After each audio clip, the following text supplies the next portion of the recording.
Hello and welcome to the latest episode of the Online Warriors podcast. We had 4 people last week. We had our 3 usual hosts, and we had a bonus guest host. And we, at the end of it, decided that's too much people. So not only are we gonna remove the bonus guest host for this episode, we're also gonna remove one of their 3 regular hosts. We're trying to normalize here. So you guessed it, it's another sausage fest. And let me just say, coming into this, we recorded the secret segment before this. The energy is fantastic. Techtic, as I've been informed, is eating. You said trolley gummy worms. Yeah, the right? best kind. Yeah. The only kind. They kind of the market cornered. I was listening to another podcast the other day. I'm not going to say what podcast it was because I don't want to give them free press. But they were saying that trolley, like the gummy brand, they should do commercials and or some kind of advertisements about the trolley problem. Like, you know, the trolley problem, like you have your hand on the trolley lever and you have to like save people. What if you were saving gummy worms instead? Oh, I thought you were saying like a Gushers type gummy train. And if you step on it, if you bite it, there's like toxic chemicals that come out. There's a million variations of the trolley problem. So yeah, it'd just be a fun wordplay advertising opportunity for them.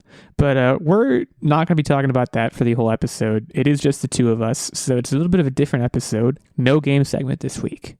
That's right, everyone. I cannot possibly lose this week because it's not happening. I still might be able to. We'll see what happens. We're talking about the state of play this week. There was a big PS5 showcase last week that we're going to be delving into. Lots of stuff to talk about, not the least of which is Kill the Justice League, which really had the big cornerstone moment of the show, so to speak. So we'll get into that as well. Before we get into all that, though, I want to open the show with, I think, a very useful PSA. Now, Techtic, you might already know this. That's Techtic, by the way. Probably. I know everything about everything. If you haven't listened to this show before, I didn't even introduce the 2 of us. I'm Illeagle 86. I'm one of the hosts. Techtic, the guy sitting across from me in the proverbial sense. That's him. I'm the problem. It's me. We're 2 of the 3. Nerdbomber is under the weather. As I said in the secret segment, the weather is like severely on top of her right now. Yeah. Nerdbomber did want me to pass along to the listeners how much Techtic has been taking really good care of her.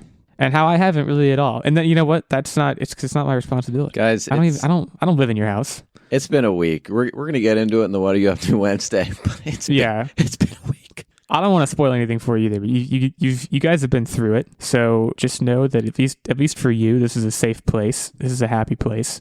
And hopefully when Nerdbomber's listening, this is a happy place for her. We're going to get through this together. But before we get into the state of play, I'm serious. I need to do like a PSA because I just recently learned this in the most unfortunate possible way. Did you know? So when you go to the grocery store and you're like, I need deodorant, and you go and you buy deodorant, I'm the kind of person who I actually need antiperspirant, and they're different things. Did you know this?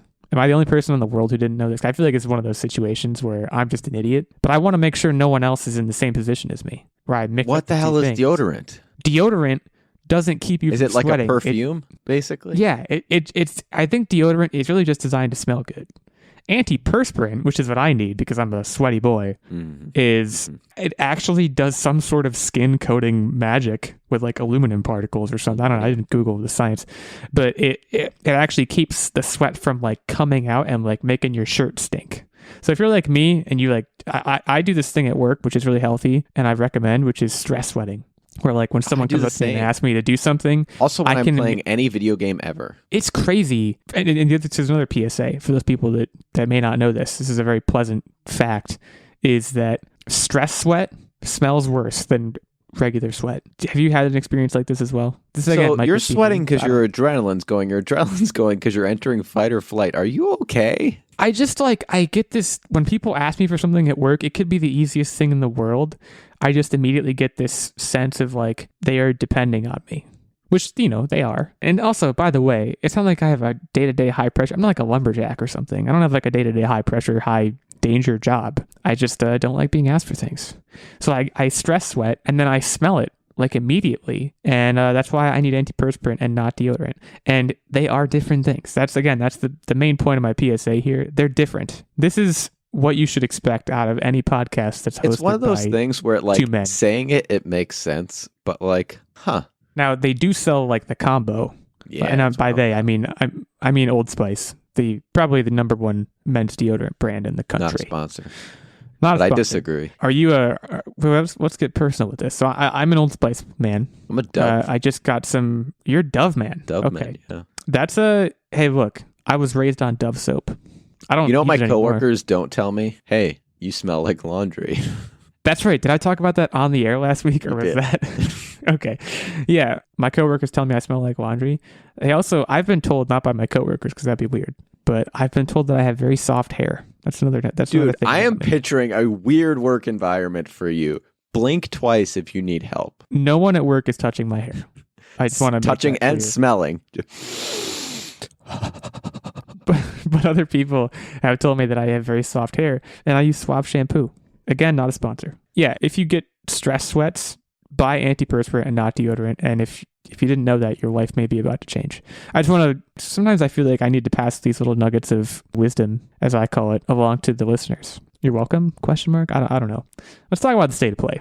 Let's actually get into the nerd news for this week, which really amounts to the state of play. There is a lot here, and again, we're going to get into, well, why don't we just get right into it? Because it is the biggest thing, as I mentioned. 15 minutes out of the 40 minutes and change of the state of play was devoted entirely to Rocksteady's Suicide Squad Kill the Justice League. Now, we saw a lot. This was, I don't know if we had seen gameplay before, but we saw a lot of gameplay here, albeit in a very well-packaged, when I see videos like this, I'm like, man, whoever is playing this right now is really good at video games. Do you ever, I feel inadequate watching some of this stuff. Well, I don't think it was a continuous reel. I think it was different, because I don't think are you jumping from character to character to character, or no? Are those different sequences if you picked that character? I think it was the latter, but I'm more obviously when it's super cut where they're playing very well with every character, that makes it all the more impressive. But even just taking the dead shot sequence at the beginning as an example, I was like, they're pulling headshots every time they shoot. Which, the other, and I'll turn it over to you in a second because you're the DC boy. But the other thing, one of my biggest sweeping takeaways from watching all of this was maybe I missed the memo, and I'm definitely not against it. If anything, I'm pro. This is a very shooting centric game, and I wasn't anticipating that. You disagree that it's shooting centric, or you disagree that I disagree that it's shooting centric. It's superhero combat centric. I'd love for you to rebut that, because so much of it was shooting. I mean, Harley Quinn, every character was shooting something at some point. Think about the characters. You're leveraging their abilities here. And Harley Quinn was not just shooting, she was grappling, she has her hammer too. And then there was also hand-to-hand physical combat. Killer Shark? I think it is Killer Shark. Is it not Killer Shark? Killer Shark, for example, was just punching and beating people up. The one that really blew my mind personally was Boomerang. I was honestly super skeptical on how they would leverage his abilities, but my goodness, between the coolest one was the pinball shot that he did, where it bounced, where it showed him bouncing around to do it, and the leveraging of various technologies to teleport and stuff. They did him so freaking well. They made what I always thought was kind of the lame superhero an absolute badass. The supers, as I'll call it, the special abilities across the board look pretty incredible. Now, I will say, to your point about Boomerang, he is really the only one that I don't really know what his deal is. I don't know what he's about. I don't have a lot of other multimedia exposure to the character of Boomerang, as opposed to obviously Harley Quinn. I know all about. Australian trope. There you go. Very Australia. I mean, that much did come through. I will say that much. But yeah, I think I liked a lot of what I saw here. I think the gameplay looked I stand by what I said, very shooting centric, and I liked the simplicity of it. Again, at least in the sense of what we saw. Dead Space does this as well, and I obviously just finished playing Dead Space and I love it.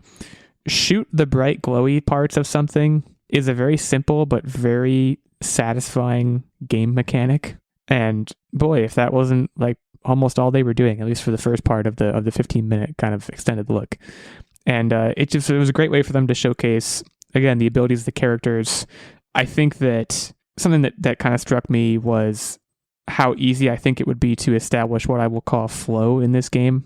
And the other immediate example that I have, besides the obvious answer of Arkham, is the Spider-Man games, the recent Spider-Man games. You would establish kind of a combat flow and a swinging around the city flow where game time kind of passed effortlessly. And I think that much is very I think it possible did here. better than what, say, like a Spider-Man. So Spider-Man did two things really well. One, it did the combat really well, and it did the storyline really well. Combat looked fantastic. The story, oh my gosh. You have to kill us all. Like, whew, dark, gritty, love it. Big fan. DC. How do you kill the Flash? Because the only reason he was even remotely you slowed literally down in can this. just kill him. You can But he's too fast. I mean, you Like can stop Wonder him. Woman got him. Wonder Woman got him in the footage that we saw. If she hadn't gotten him, they would have been roasty toasty in my opinion. What were they going to do? I mean, superheroes have taken, like, he's been shot in the legs by Deadshot. Superheroes have taken him down time and time again. He's not impossible to kill. He heals really fast due to his metabolism, but he's not impossible to kill. I look forward to seeing how they do it.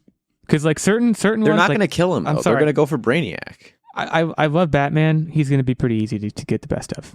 But like Superman, Superman is going to be very, very difficult. that's got to be final boss territory. Well, Superman's think. impervious to basically all of their abilities. Every single one of them. Right. The only thing that they can do is something kryptonite based. That's the only way to do it. Which I'm sure they'll figure something out to that end. But yeah, I guess the story, you know, I don't want to say I was confused because I certainly was easy enough to follow. But like, yeah, Brainiac taking over Metropolis, seemingly corrupting the minds of the Justice League. Do I have it right so far? Yep. So is Brainiac the big tentacle thing? Not to sound like an idiot, but is Brainiac the big metal tentacle thing? Brainiac is sort of the big metal tentacle thing. He's a robotic intelligence life form, so to speak. Aptly named. Yeah. So yeah, he's basically everything mechatronic that you're gonna see in this. Yeah, I'm for that. So that's story, that's combat. We've covered those. The other thing that I want to know if it was trailer or if this was true gameplay. Can we talk soundtrack and just like it was almost like you're fighting We can always to talk the soundtrack. beat. Am I wrong here in saying that? No, you're not. And you know, well, what we heard here is totally different. I think the Arkham games were undervalued for their soundtracks. So they actually did an interview very briefly. I don't think the Arkham games really had a bop. Oh like well, this no, one. there were no bops, and the Arkham games were overwhelmingly moody. Right, like even the brighter colored ones, like I think Arkham City was the most whimsical one, but it was still like it was just dark. It's just, it was just darkness. That's what it was. You know, they kind of made the point of talking about it in the extended look too, of like this is not Arkham. It's not like raining it's raining all the time in all the Arkham games. This is like it's Metropolis. It's cleaner. It's brighter. It has a little more of a sense of fun to it. And I honestly I don't know how I feel about that. But the soundtrack I liked. I will agree with you on I think that. you need a sense of fun to it. I think that tracks. I think having the, dare I call it, juxtaposition of the fun, crazy techno bop over the you have to kill all of the heroes, it just makes for an emotional roller coaster that I'm here for. It's definitely, as an overall package, it seems significantly higher energy than the Arkham games were. And like, by the way, the Arkham games, I loved all of them. And while I should have known, I didn't really know there were going to be any ties at all to the Arkham games in this game. I mean, they could have very easily just been like, that might as well not have happened. And I don't know to what extent, you know, the Arkham backstory of any kind is going to be involved, but I guess I hadn't considered the fact that they were technically tied together and in the same universe. I don't know. I just don't know that they have to be, but they are. A lot to look forward to here. What I want to know from you, as generic a question as it is, I feel the need to ask it anyways. What is the character that you are most excited to play as? Boomerang. I didn't think I would ever say this, but Boomerang. Yeah, see, I'm a Deadshot guy. I think Deadshot just looks and acts the coolest. I don't disagree. Look, when I'm playing video games, I want to be cool. I want to do something more than shoot a jetpack. I would play Boomerang. I would play literally every other character before Deadshot. And you know what? I respect that. I guess you're right that in ability he is probably the most pedestrian. You know, you're probably going to get like you could be a shark from, instead of that, right? And you're going to be that. Come on. I think I am. Yeah, call me vanilla. Call me whatever you want. Just you're not even vanilla. You know, you're imitation vanilla extract. That seems a little bit too harsh, but yeah, this one is very, very exciting. I'm looking forward to seeing. I'm assuming we're going to get quite a bit more content before May. I guess May 26th is pretty close. Maybe I'm wrong about that, but yeah, May 26th this comes out. This is a Memorial Day. This is going to be a day one buy for you, I would imagine. Am I wrong about that? I think you are. Wow. Yeah. Okay. Wait. And it has nothing to do with the quality and how sweet these games look. It's more just I've been vibing with the Switch these days. You have mentioned that, yeah. Did they mention 4-player online co-op? Is there couch co-op? Because I know obviously if that's the case, the stock of this game goes up for Nerdbomber and yourself significantly. I'm trying to remember if they mentioned having couch co-op. I think it's going to play like Destiny where it's online multiplayer only. And same with like the Avengers game. That's where the majority of the market is. Yeah, quick Google does suggest that it is not going to be couch co-op, which is upsetting, but couch co-op, as we've discussed many times, has become increasingly rare. So, online co-op, single player, whatever you want to do. Again, May 26th is when that one drops. Before we get into some of the deeper cut gems that were present in this state of play, I guess we need to also kind of talk a little bit about the VR2 games, because those were kind of the lead-offs for this state of play. There were 5 games that were teased: the Foglands, Green Hell, Synapse, Journey to Foundation, and Before Your Eyes. Of those 5, I guess what I'll ask first, which one, I'm not sure either of us are going to be VR2 buyers, at least in the immediate term, but which one of those looked the most enticing to you, is I guess the question I'll ask. So the Foglands looked like a VR Deathloop to me, and that kind of looked interesting. So I think I would have to go with that one. I definitely got that vibe. Again, kind of mixing shooting with, I don't know if mythical elements or mystical elements is the right term, but going for a very specific vibe. Similarly speaking, I thought Synapse looked pretty cool. That to me seemed like a mixture of Control and the VR game I played that I love, Super Hot. Very focused on very quick moving shooting, which, whenever I'm watching these VR showcases, I'm always kind of trying to think about the movement because, looking I literally around, relate every VR game. Like, how does this compare to Super Hot? Well, yeah. And one of the things that makes Super Hot so great is that you're not moving much. And that's like kind of the whole point of it. Whereas, with something like Synapse, you're constantly moving around. And you're moving very fast, and like looking around and shooting at things and all that. Like in VR, it's a pretty fluid and in most cases seamless experience. But like moving can very quickly become disorienting. Moving typically involves turning around a lot, which is kind of difficult in VR sometimes. So kind of some red flags go up when I see that. But the frenetic pacing of Synapse looked pretty interesting. And then Before Your Eyes, I also wanted to make specific mention of, because that looked like a pretty unique concept, graphically not impressive, but also not designed to be impressive, I would say. But it just seems like a very interesting concept. Narrative games, and we're going to talk about another one later, they're kind of hit or miss for me. Games that are that closely tied to a narrative and little else in terms of gameplay. I struggle with those sometimes, but I thought that looked pretty interesting. So yeah, a lot of VR2 content. I guess I should have asked you first. Do you guys have immediate plans to buy PSVR2? Because for me, the answer is probably no. I really enjoyed VR until I realized how soft my head is. It just starts to hurt. Heavy. It starts to hurt my little head after a while. So like I take it in strides, and then like they really just need to focus on making it lighter and just more comfortable. But that's a conversation for another day. Yeah, I think we can, in spite of that, I think we can both agree that this is a pretty good foot forward for... Oh yeah, the games look fantastic. Rolling out VR2. As far as VR goes, but I'm still very kind of lukewarm on VR games as a whole. I'm wondering, I think something that honestly, I'm not even sure we see a whole lot of it in the VR world is like first party titles. And we're going to get to some of the first party stuff in a second here, but like these are, I don't want to call them indie games because they're not, but they're double A's. Right? They're not AAA games. They're a little bit off the beaten path, and it would be nice, I think, if there were more VR games. Like I remember when I got the VR, I got Doom VR, and that was a AAA experience, and that was really cool. And I just don't know how much of that there is in the VR space, and I think it'd be cool if there was more of that. But then again, things like the Foglands, like you mentioned, like they're very unique, and maybe that's part of the draw to a whole new way of playing games. Destiny 2 Lightfall got a trailer for an expansion that honestly kind of enticed me. Like I've been out of the Destiny ecosystem for a while. I did play some Destiny 2, but I didn't play a whole lot. It did remind me. The trailer was done really, really, really, really well. Super, super cinematic, which that I really, really appreciate. And the one guy whose name I cannot think of. It seems like, I guess at some point, the guy who was voiced by Nathan Fillion must have died. That might be a spoiler, but he wasn't in this trailer, and I'm sure he would have been if he was still alive. So I'm guessing he's dead. But there is that one guy with the deep voice who's really cool.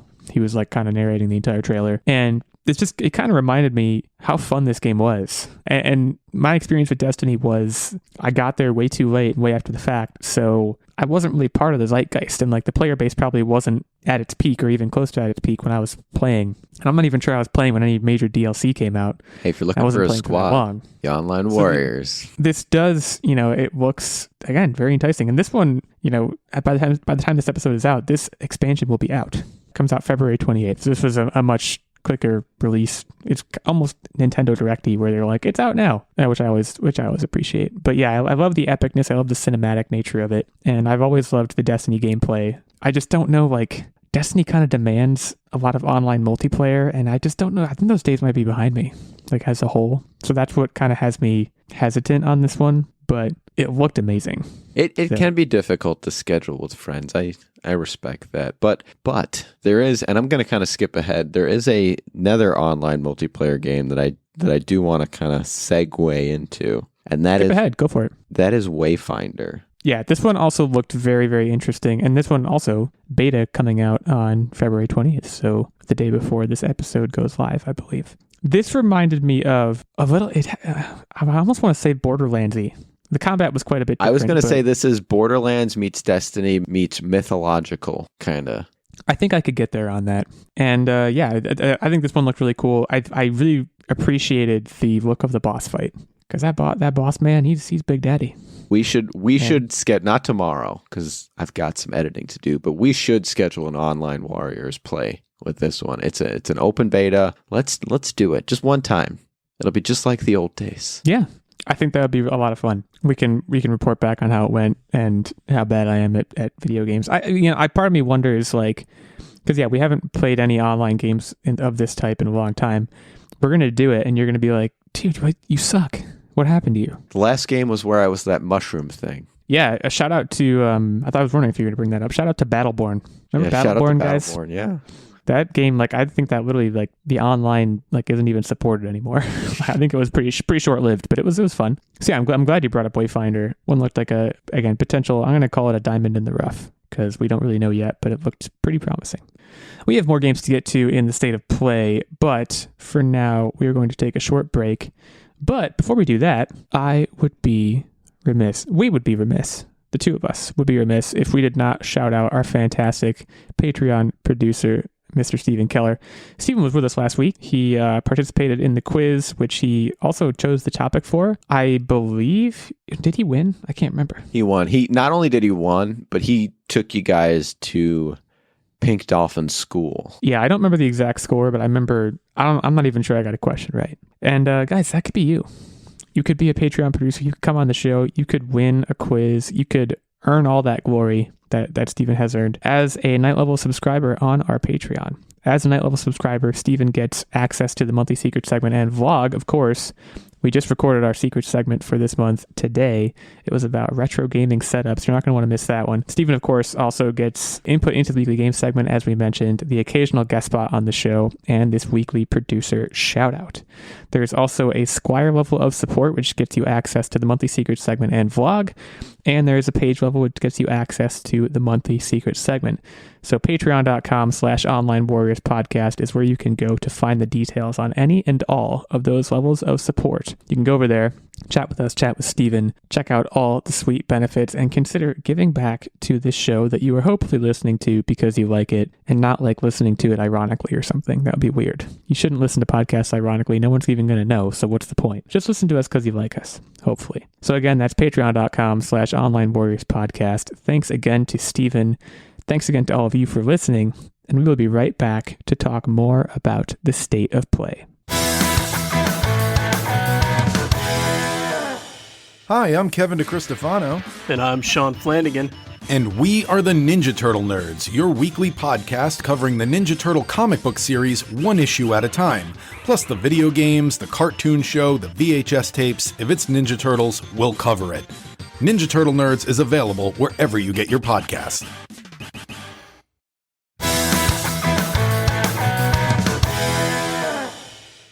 Okay, at this point, there's a lot of things left on the list here from State of Play, but I want to kind of bounce around, get a little bit more organic with how we're going through this. I'm going to talk about something that looked really interesting to me, and then you're going to talk about something that looked really interesting to you, and we'll just kind of keep going like that until one of us dies. How does that sound? Perfect. Okay. As I have mentioned on the podcast, and I'm just looking for opportunities to mention how much I love the age of remakes that we're living in. I got a Dead Space remake. I'm getting a Metroid Prime remaster. Don't say what I think you're going to say. I'm going to say Resident Evil 4. I mean, look, here's the thing. Okay, you seem upset. We'll get to that in a second. But when I was a young lad on the GameCube, I don't remember why we had it. We might have gotten it with the GameCube. We had a demo disc for Resident Evil 4 that was like, play the first level of Resident Evil 4 and like see how good it is and, buy it was the idea. We couldn't buy it because my parents were against, rated mature games for, young upstanding citizens such as ourselves. So I have not played Resident Evil 4. I've actually never played a Resident Evil game, period. With that said, wow, this looked incredible. I thought the graphics looked great. I think the gameplay looks really fun. I don't understand the lore, and that's kind of where my hesitance is. Like, I wish this was a Resident Evil 1 remake. Yes, that's why. So that's why I said no. If they're gonna do remakes, they should do Resident Evil 1.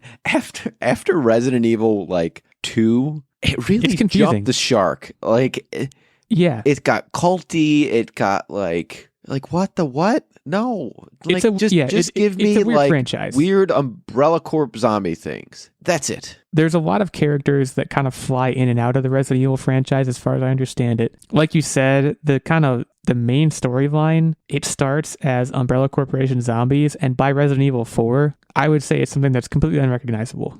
So if I were to buy this and play it, I'm not 100% sure it would be for the story. I think it would be for how great the gameplay looks and how scary zombie stuff is. I think it looked great for that reason. And I think the reason they're focusing so much on a Resident Evil 4 remake is I think it's widely agreed upon to be the best one in the series, at least thus far. I don't know, I guess don't quote me on that, but that's what I've heard. I think Resident Evil 4 won a bunch of Game of the Years when it came out, and it looks like for good reason. It looks like a very badass protagonist who in the thumbnail for the YouTube is holding 7 guns at once, which is pretty cool. Saving a damsel in distress, potentially. I believe the president might also be involved in Resident Evil 4. Don't quote me on that either. Again, I have a very tenuous grip on the story of these games, but it looked really fun. And again, Joe considering Biden's my recent... It's not, fake president. His name's probably something Johnson. Although there was a real president named Johnson too, multiple presidents named Johnson. But I just think with how remakes have gone for me lately, especially horror remakes, I'm very on board with this. And I'm not necessarily sure I'm going to buy it and play it, at least not for $70 or however much they're going to sell it for. But this might be a few years down the road, a bargain bin situation for me. And just to kind of play it and dip my toes into that universe. So that was one I definitely wanted to mention as looking particularly good. And also comes out on March 24th, which is, again, very soon. So be on the lookout for that. So I'll swing it over to you. And I think I know what you're going to say. I'm going to making a prediction in my head what you're excited about. But I want to hear it from no, but say it. Street Fighter 6. No. So you're a fighting game boy. We'll get to that. Yeah, you're going to learn a thing or two about me, though. I am a fighting game boy. I'd like that. And you guys all know that I'm a big fan of Dragon Ball, Dragon Ball Z, Dragon Ball Super, the everything. Anything with a dragon and a ball, I'm there. That's true. What you guys don't know about me is back in the after school special Dizzy, I was also a big fan of Naruto. Okay, so before you go on, I just want to tell you, I want to be honest and have a moment of vulnerability with you here. Out of all the State of Play trailers, this is the only one I did not watch. Do you know why? Because you're not a big fan of Naruto?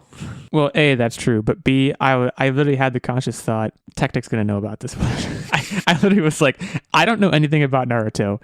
And I had a vague sense, at least, that you do something about Naruto. So I was like, okay. I'm like... this is his. I'm super into a lot of the animated, basically Toonami. If Toonami had it back in the day, I was there. Which is why I think that might have been where my knowledge came. I'm not even sure if we talked about you liking it, but I was like, I'm sure Techtic likes this. That was kind of the vibe, or at least I'm sure he's knowledgeable in this field. So I'll turn it over to you on this one. So I was pretty excited about this because I've wanted to get kind of caught up to Naruto for quite some time now, and it appears that you can play through and relive a lot of the stories that I grew up with, and I kept up with the saga up through when he got the nine-tailed fox demon out of him.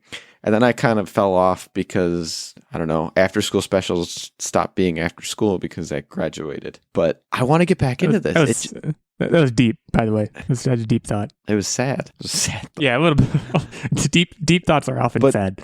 But to me, this looks like an opportunity to get back into that and relive some of that childhood love and enjoyment from the series that I got while playing a video game. I could care less about the Boruto stuff. Everyone knows his kid sucks. Naruto is the real gangster. His kid's lame. But yeah, really excited about the Boruto is his kid? Yeah. I did not know that. Yeah. Oh yeah. He reproduces. And they're gonna fight, or are they on a team? You could probably fight them. I mean, it's a fighting game. It's got 100+ characters added. Like everybody fighting everybody. Yeah, new playable characters on top of 124 from earlier. That's how many characters are there in Mortal Kombat? It's not that many. Not enough. That's insane. And the game I was going to bring up, what I thought you were going to bring up, Street Fighter 6, they mentioned that they were adding 3 characters, Zangief, Lily, and Cammy. I don't know how many characters they're adding those on top of, but I'm sure it's on 124. So that's pretty impressive. Rolling in the Street Fighter then. Zangief I was kind of excited about because, like I said, going back to the nostalgia factor, I played Street Fighter. Zangief was a playable character. The other 2, Lily and Cammy, I have no exposure to, so I have no emotional attachment there. They look like they have pretty sweet, quirky moves, but I just have no personal attachment. So it was an announcement that just didn't jazz me up. If anyone wants to know, if you're a first-time listener for the podcast, or if you've even been listening for a long time and you don't really know what Techtic looks like, just picture Zangief and you're pretty much there.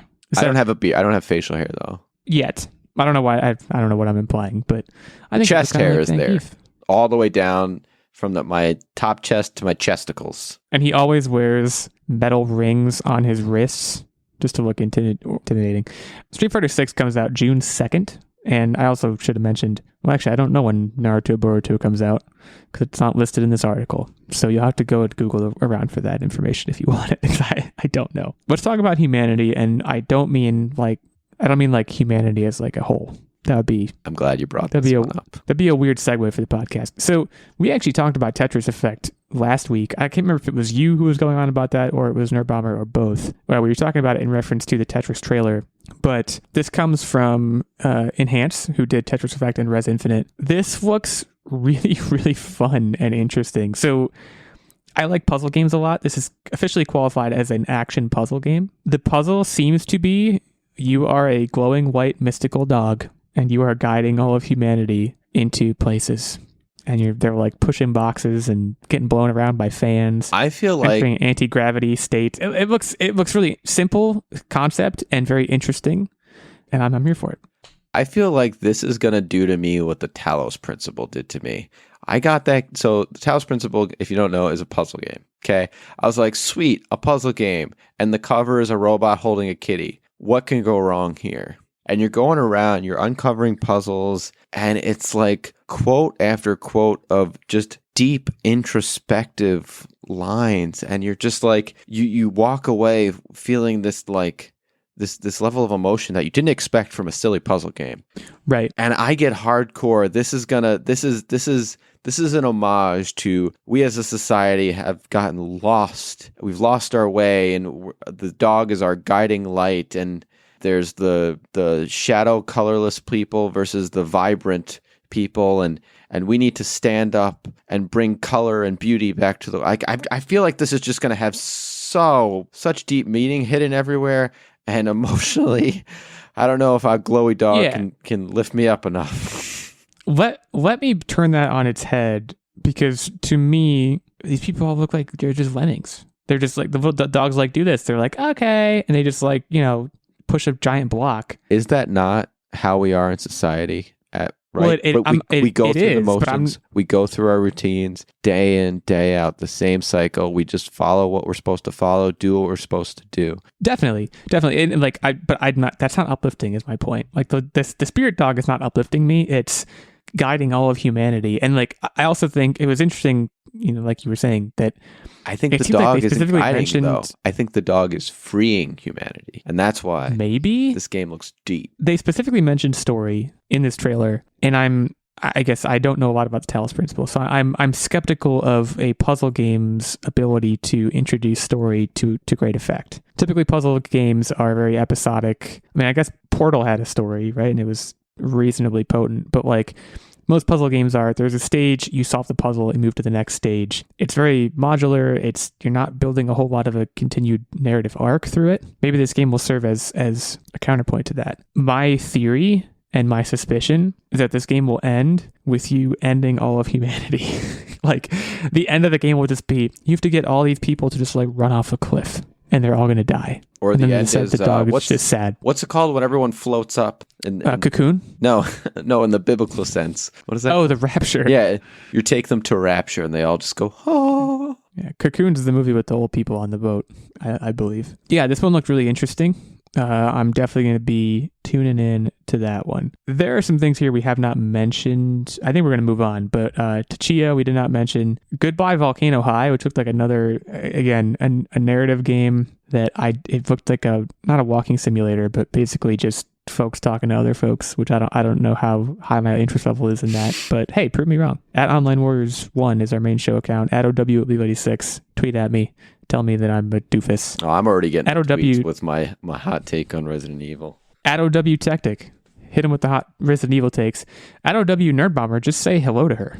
She's not here. You can't be upset with her. She hasn't said any opinions. You could be upset with her for not being here, but I don't think that would be appropriate. She sounds like a frog right now. Yeah, we'll get to that. Baldur's Gate 3. The article I have in front of me from Polygon, like, it basically has a bunch of these trailers kind of listed out of like, here's this game, it's coming at this time, here's what's interesting about it. The Baldur's Gate 3 blurb just says Baldur's Game, it actually spells it wrong. It says Baldur's Game 3, which I think is funny. Baldur's Game 3 is coming to PlayStation 5 on August 31st. That's all it says. I think the idea is if you've played Baldur's Gate, you know what you're going to get. Yeah, D&D video game. So really cool looking. Can you see this dog? This like skeleton dog? That's pretty awesome. And do you know what its name is? Baldur. No. The dog's name in this game is Twinkles. I don't think that's true. But I also don't think the dog's name is Baldur, so I guess, eye for an eye. So yeah, if we missed anything, we didn't talk about anything you were specifically excited about, you heard our Twitter handles. Come hit us up. Let's have a conversation. Let's talk about the state of play. For now, I've been so informed by my good friend Techtic that his "What are you up to" Wednesday this week is action pack. Sounds too exciting because I know it's not exciting, but there's a lot you have to get through. So the floor is yours. Let people know what's been going on in the life of Techtic and in Nerdbomber because it's been pretty busy. All right. So first and foremost, this episode is being dedicated to our rabbit Bailey. On top of Nerdbomber having COVID and me taking care of her, our rabbit had to be put down. His health was deteriorating and he could no longer survive on his own. And so this episode is dedicated to Bailey. We miss you. Shout out to Bailey. Shout out to Bailey. You're with us. Sorry for being a little depressing, but I love that rabbit. He was 10 years old. A very, very old rabbit as far as rabbits go.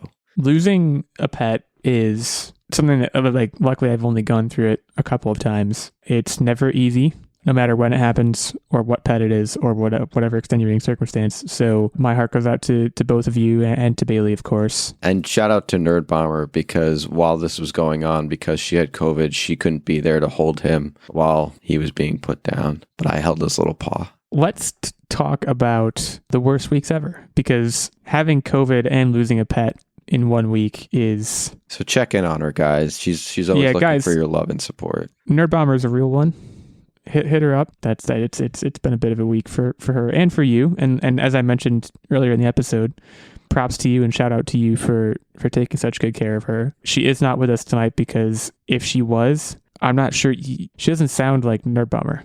She sounds like a toad, frog of sorts. I'm told she's on the up and up, so hopefully that trend continues. But so on a lighter note, COVID's the real deal. To pass the time, I started playing Pokémon Shining Pearl on the Nintendo Switch, which I've dedicated my whole team to my rabbit. I am basically one team showing the whole game with a Bidoof because it looks like my rabbit. I know there's a rabbit Pokemon that I could be, but I don't want him to turn.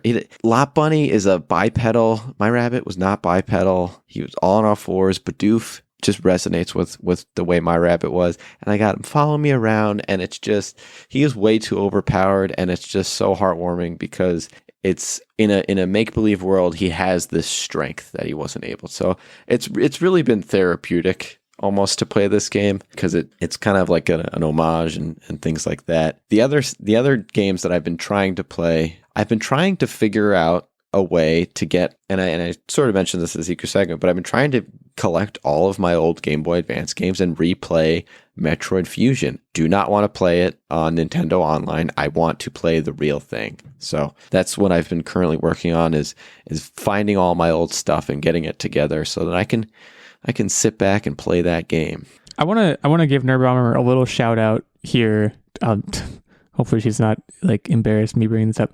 We had a conversation earlier in the week when Techtic sent a video of him playing this. Did she really not know that Samus was a woman? Was that real or was that was real? She didn't know. Fake reaction. I was shocked. So when you die in Metroid Fusion, the like screen goes like dark, and then and Samus goes to the center of the screen, and then it flashes, and then all of her clothes come off except for like the actual the suit comes off. Yeah, and if you played like Super Smash Brothers, she's in a whole blue jumpsuit. No, not Metroid Fusion. It's a blue two-piece. It's sexy, guys. So like, yeah, Zero Suit Samus. Yeah, look forward to that. Yeah. Yeah, she kind of like goes like fetal, if I remember correctly. Her whole body like arcs, like almost like she's being like, again, raptured into the air, like she. I've only played Super Metroid, and I believe when you die, because believe me, I died many times in Super Metroid. I believe. Yeah, that's fetal. She goes fetal, and there's definitely not a two-piece in that game. No, Fusion gets smexy. Let me tell you. But oh man, that is my favorite Metroid game that I've ever played, and I don't know if it's the nostalgia factor or if it's just a really good game, but it was fantastic. It plays like Metroid Dread. I think Metroid is and shall always be a side scroller. And that's why I hold it above Metroid Prime. It's a great game, don't get me wrong, but Metroid just hits so hard for me as a side scroller. And while we're on the topic of Metroid, additional PSA, my lovely wife, who I love so much, I told her, my birthday is in May.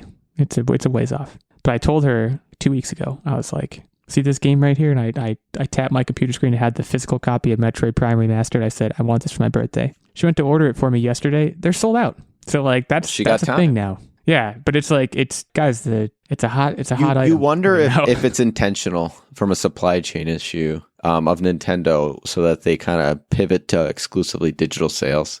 It's cheaper for them to manufacture. Possibly, I don't know. I'm not reading into it that much. Tinfoil hat Nintendo. I'm hoping that it's all sorted out by the time my birthday rolls around. Are you getting a copy? Did you get a copy yet, or did you buy a digital? Do you not have it yet? I do not have it.